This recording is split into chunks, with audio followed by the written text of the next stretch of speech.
Xin kính chào quý vị khán giả, kính chào quý nhà đầu tư. Tôi là Trang Nhung, chuyên viên tư vấn của công ty luật trách nhiệm hữu hạn TLK. Chào mừng quý vị đã đến với chương trình tư vấn pháp luật về đầu tư của công ty luật trách nhiệm hữu hạn TLK ngày hôm nay.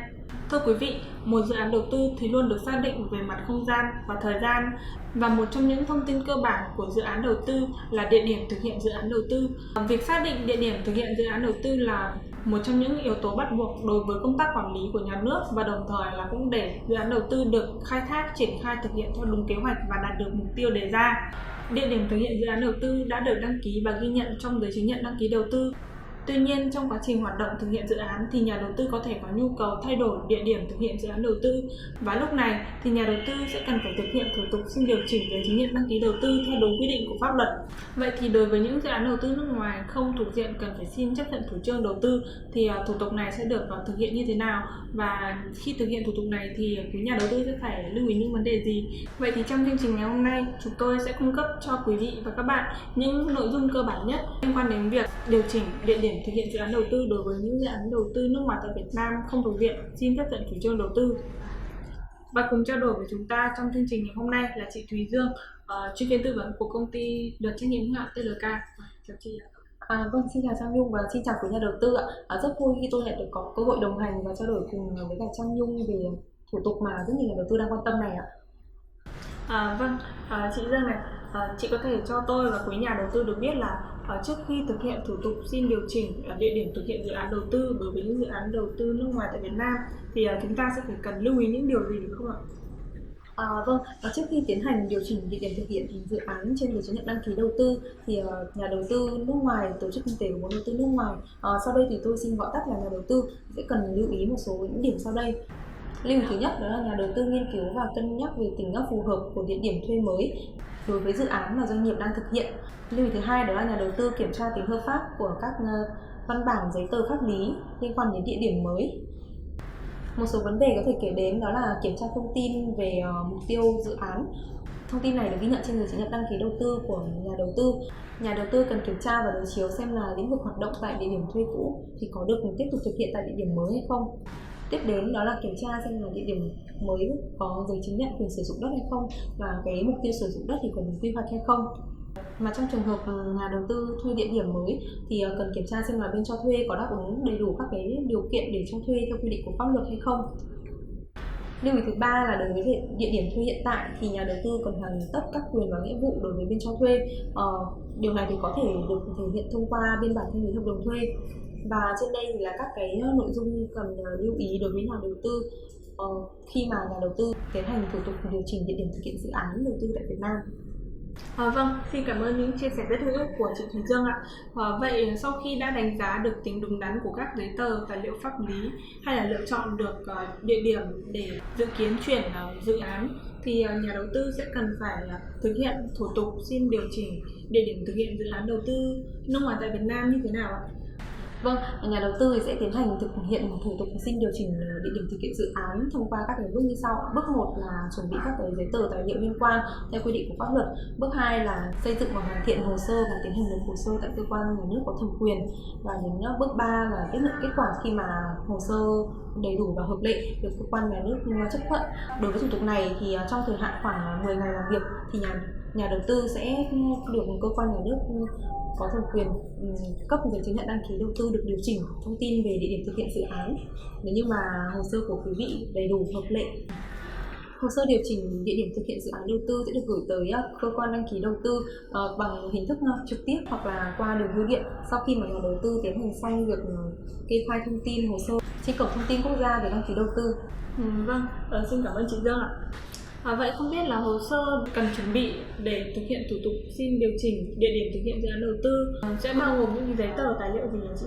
Vâng, đối với thủ tục xin điều chỉnh địa điểm thực hiện dự án đầu tư nước ngoài tại Việt Nam trong trường hợp mà dự án không thuộc diện phải chấp thuận chủ trương đầu tư thì về cơ bản hồ sơ sẽ bao gồm những cái tài liệu như sau. Thứ nhất là văn bản đề nghị điều chỉnh dự án, thứ hai là báo cáo tình hình hoạt động của dự án tính đến thời điểm điều chỉnh, thứ ba là bản giải trình về lý do điều chỉnh địa điểm của dự án, thứ tư là quyết định của nhà đầu tư về việc điều chỉnh địa điểm thực hiện dự án trong trường hợp nhà đầu tư là tổ chức.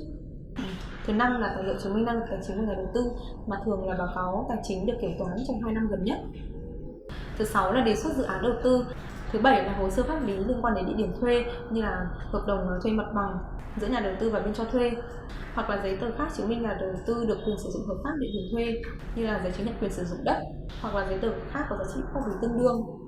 Thứ 8 là hồ sơ pháp lý của tổ chức kinh tế thực hiện dự án như giấy chứng nhận đăng ký đầu tư và giấy chứng nhận đăng ký doanh nghiệp. Ngoài ra thì nhà đầu tư có thể cần chuẩn bị một số các tài liệu khác theo yêu cầu của cơ quan nhà nước có thẩm quyền. Ngoài ra thì nhà đầu tư lưu ý rằng là việc điều chỉnh địa điểm thực hiện dự án đầu tư trong trường hợp này mà dẫn đến việc dự án rơi vào trường hợp phải xin chấp thuận chủ trương đầu tư thì nhà đầu tư cần phải tiến hành thủ tục xin chấp thuận chủ trương đầu tư tại cơ quan nhà nước có thẩm quyền trước khi điều chỉnh địa điểm thực hiện dự án. Một ví dụ có thể kể đến đó là trường hợp nhà đầu tư chuyển địa điểm tới vùng ven biển. Đây là một trong những khu vực có thể ảnh hưởng đến an ninh quốc phòng. Do đó thì nhà đầu tư cần xin chấp thuận điều chỉnh chủ trương đầu tư bởi cơ quan nhà nước có thẩm quyền là Ủy ban nhân dân tỉnh trước khi điều chỉnh địa điểm thực hiện dự án trên giấy chứng nhận đăng ký đầu tư. Dạ vâng, cảm ơn chị Dương. Và nhà đầu tư cũng lưu ý là trong trường hợp nhà đầu tư thực hiện điều chỉnh địa điểm thực hiện dự án đầu tư mà dẫn tới việc thay đổi địa chỉ trụ sở của tổ chức thực hiện dự án thì nhà đầu tư cũng sẽ cần thực hiện thủ tục thay đổi điều chỉnh nội dung đăng ký kinh doanh theo như quy định của pháp luật về doanh nghiệp. Thưa quý vị, qua trao đổi với chị Thúy Dương thì hẳn là quý nhà đầu tư đã nắm được những thông tin về quy trình thực hiện, thành phần hồ sơ và những điều cần lưu ý khi mà thực hiện thủ tục xin điều chỉnh địa điểm thực hiện dự án đầu tư nước ngoài tại Việt Nam. Đối với những dự án không thuộc diện phải xin chấp thuận chủ trương đầu tư rồi, phải không ạ? Vâng, chị Thúy Dương thân mến, trước khi kết thúc chương trình thì đã có một số câu hỏi được gửi đến ban biên tập của chương trình liên quan đến nội dung của chúng ta ngày hôm nay. Mong là chị sẽ giải đáp những câu hỏi này. Tôi xin đọc câu hỏi của anh Hoàng Trung Hiếu đến từ Hà Nội như sau. Chào công ty luật trách nhiệm hữu hạn TLK.